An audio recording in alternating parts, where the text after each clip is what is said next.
Back in the 70s, it was seen as a noble community service, giving real hope to infertile couples. Sperm donors, mostly young men, mostly students, who did their bit to help create happy families. And in Australia alone, an estimated 10,000 babies were born thanks to this artificial insemination program. A happy ending, you'd think. But no, those babies have grown up and many are disenchanted. Some are desperate to trace their biological fathers, and some feel so cheated they want the whole program stopped to prevent any more children being born this way. So they just syringe it into there, do they? Yeah, basically. This is an extraordinary moment for a father and daughter. For the first time, they've come back to where Mfanwi Walker's life began, a laboratory at the Royal Women's Hospital in Melbourne. 23 years ago, Michael Linden's frozen sperm helped create this young woman. Today, she's confronting her conception, and she doesn't like it. We have one ejaculate per container. I just think that the whole very idea of this canister devalues my creation, even though my parents loved me and wanted me so very much. The reality of the fact is that I'm alive and I came from one of these. This is a product, it's a consumer. Yeah. And without it, you wouldn't be here. Doesn't matter, I am here.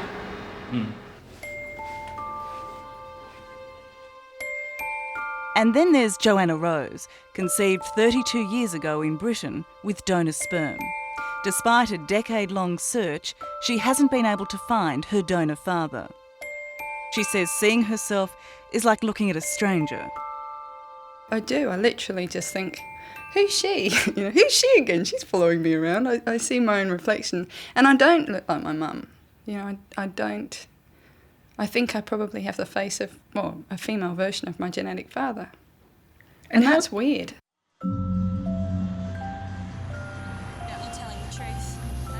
Joanna and Mfanwi are the first generation of children born of donor insemination and the very first offspring to speak out against it.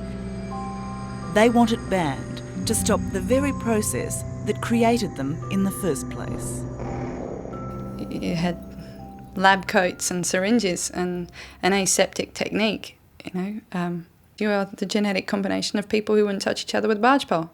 Didn't even want to look at each other. That gets to you. How many donations did you make? I made 10. I think that was the limit at that time.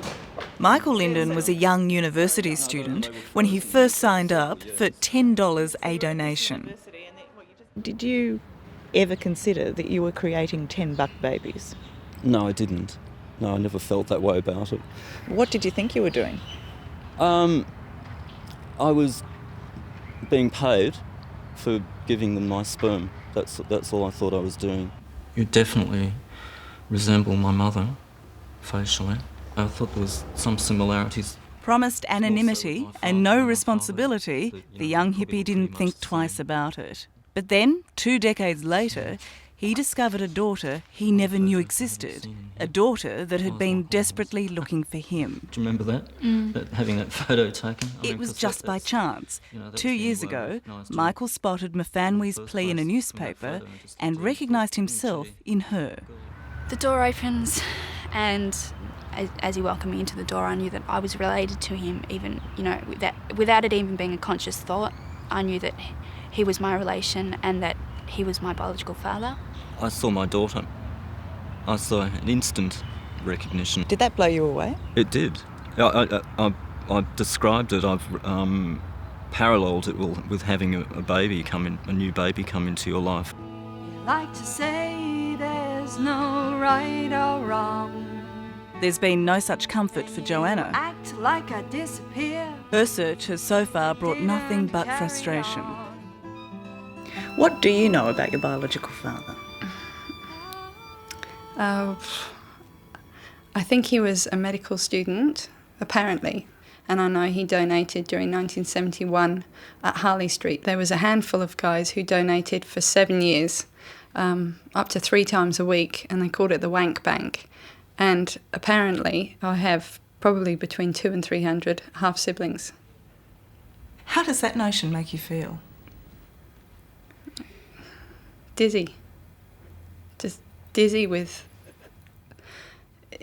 just dizzy in so many ways, like just dizzy that they could do that to me, that there could be that lack of thought, that it's so reckless. Do you think that the whole donor insemination process is a social experiment? Oh, no, donor insemination isn't a social experiment. It's a valid and appropriate medical treatment to overcome a deficiency, a loss, the absence of sperm. Dr. John McBain is one of the pioneers of donor insemination in Australia. Here, there have always been limits on the number of donations, but he does admit there were mistakes when it began in the 70s. I think we got it wrong. In what way? Oh, because we didn't consider that children would, at some time in the future, want to have that information, which we can now have. Until recently, only minor details like the donor's height and eye colour were kept. So if it wasn't for Mfanwi's public plea, she would never have found Michael. I'm one of the lucky ones. I've got Michael in my life, and I've got contact with my biological family. There's thousands and thousands of people out there who will never have what I've got. Well, talking to these adults, they say they feel incomplete. Some of them say they look in the mirror and they don't know who they are. I'm so sorry to hear that, but I'm not sure that the whole donor insemination program, with the vast good that it has done for so many people, should be dismantled because of the sad things which have happened to these children. These are basic things that matter to people. Your medical history, your ethnicity, who your parents, your direct genetic parents are, your siblings. You know, we're not living in La La Land. These are things that ground people. It gives them a sense of identity and belonging and who they are. And, you know, I have that need just as much as everybody else. But for infertile couples, being able to create a family is what it's all about, to fulfil an overwhelming need to have a baby. But that baby grows up without its biological father, and for some, that leaves a terrible void in their lives. There was a kind of parental abandonment, yeah, by your genetic father, yeah.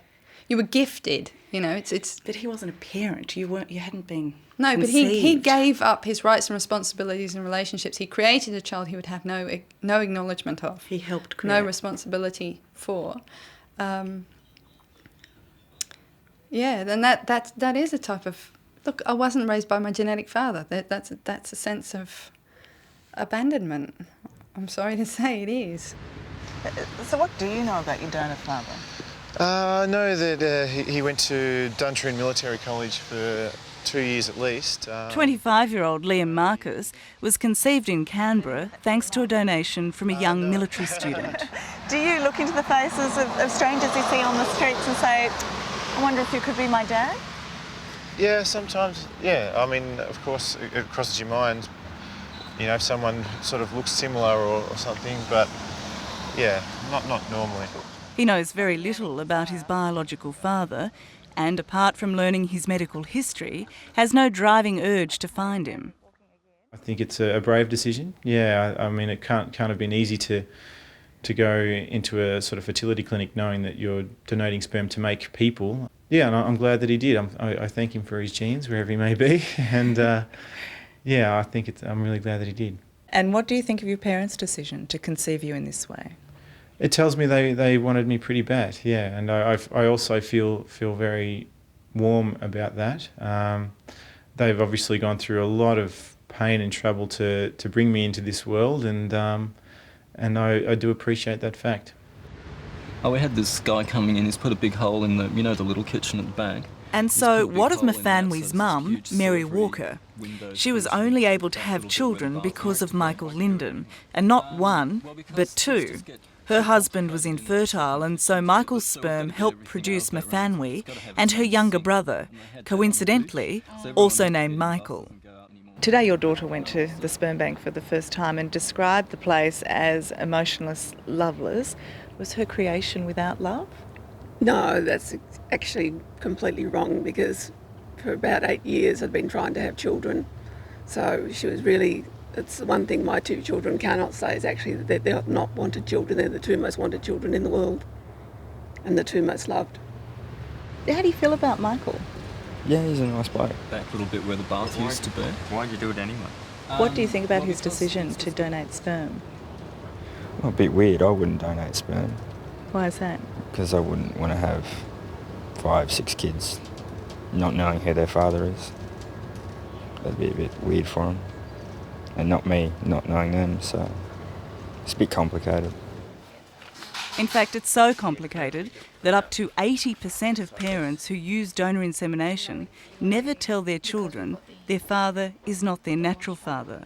Mfanwe was 20 before she was told, and then only after the divorce of her parents. Do you really think that being told is the right thing? Yes, absolutely. Not for a minute. Even though with, everything that I've experienced since that point, not for a minute would I go back to not knowing this day.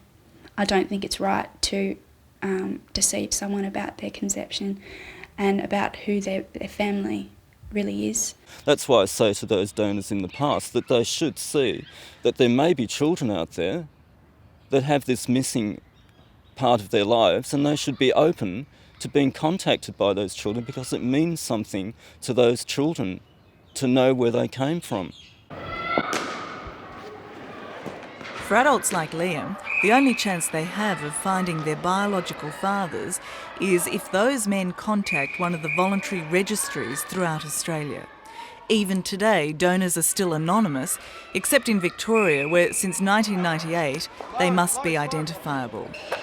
How do you feel about people who say that they have a right to know their biological history at all costs?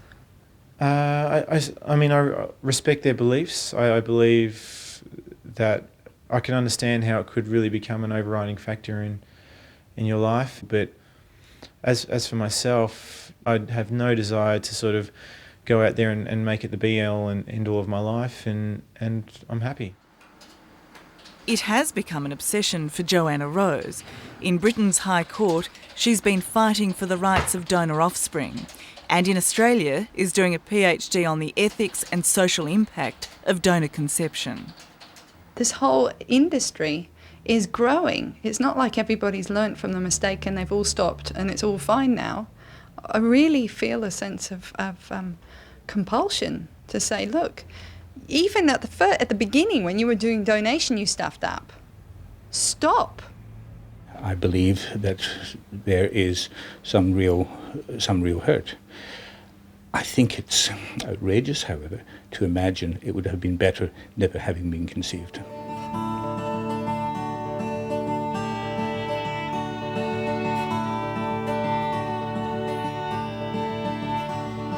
Smoke and mirrors hide my name. I couldn't have been here if I never came. For Joanna, her creation was all smoke and mirrors, deception and recklessness. You think that makes it alright? For Mfanwe, it gave her 2 fathers but took away her peace of mind. And for others like Liam, it was the greatest gift of all. It gave him his life. It does dumbfound me sometimes to think that you'd rather be non-existent than to have come through this program. Like to say there's no right or wrong. I was created from a doctor inseminating my mother, and I don't know why that bothers me. I think it's something that I haven't completely understood yet, but it does bother me. You cannot make it alright. I think the doctor should apologise. I think the government should apologise. You can't just go, oh, whoops, well, you're here now. You wouldn't have been here if it weren't for it, so don't make a fuss. Get on with life, It's serious.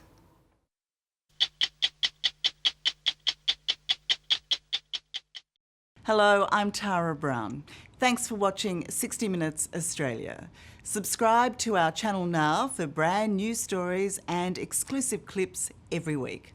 And don't miss out on our extra minutes, segments and full episodes of 60 Minutes on 9now.com.au and the 9Now app.